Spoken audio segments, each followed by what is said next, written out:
What's up? It's Andy Grammer with Jag. Hi, this is Carly Rae Jepsen, and you're listening to Jag. Hey everybody, it's Joe Jonas hanging with Jag. This is Heather Knox with the hottest Jag I've ever seen. Ryan Seacrest with Jag. It's B.O.B. checking in with my homie Jag. So much swag with my homie Jag. It's the Jag Show Podcast. Welcome in, I am John Jag Gay. No Friday episode today with the holiday, so here is a 5-minute Wednesday. As 2019 ended, my wife and I were trying to maximize our time with our first dog, Brady. He'd had a leg amputated and unfortunately was dying of cancer.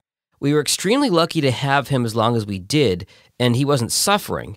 But as the months wore on, this cloud kind of hung over our head. We always wondered, will today be the day he decides he's ready to go? And that's how we spent the last quarter of 2019. New Year's Eve fireworks kind of were the moment where he decided to give up the fight. So New Year's Day, we had the whole family over to say goodbye, and that's what we did the morning of January 2nd. My wife and I looked at each other and said, we're going to chalk this up to 2019, the worst year ever. 2020 will be better, and it starts now. Famous last words, right? You don't need me to tell you how bad 2020 has been. We've been isolated. We've lost friends and relatives, jobs, more. And as we approach the holiday tomorrow, maybe the advice of, be thankful what you have, it's 2020, maybe that rings a little bit hollow. Maybe you're struggling, and it's not easy to have perspective. But at the risk of being cheesy, be grateful not to appease your mother or your friend who's had it worse than you this year, but for yourself. According to PositivePsychology.com, the health benefits of gratitude are countless. They include a reduction in depressive symptoms, a drop in blood pressure, improved sleep, and just overall well-being. There's a link in the show notes if you want to read more. I'm not here to preach perspective today. But in this giant turd burger of a year, we could all use a pick-me-up. Find something, however small it is, and be thankful.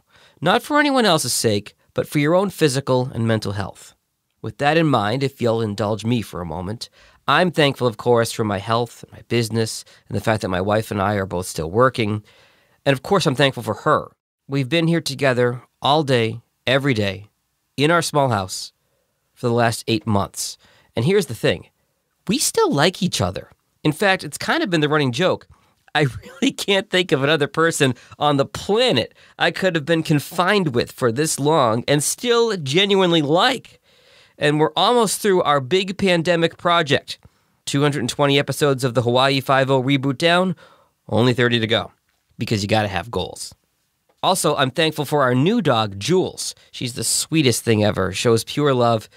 She keeps us honest and moving, too, with twice daily walks of 2 miles or more.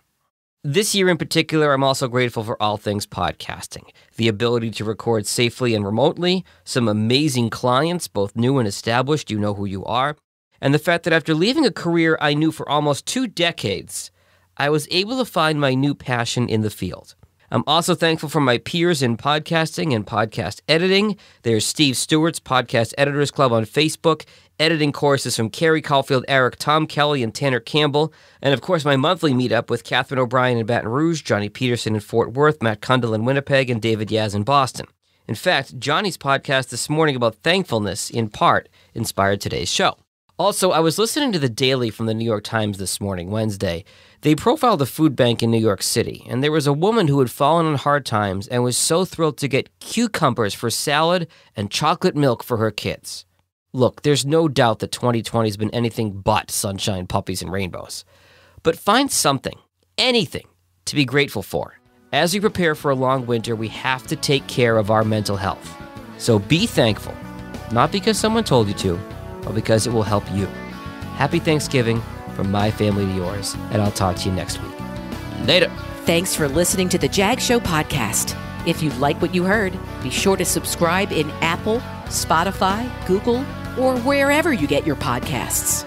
For help with your podcast, find Jag on social media at Jag in Detroit or on the web at jagindetroit.com.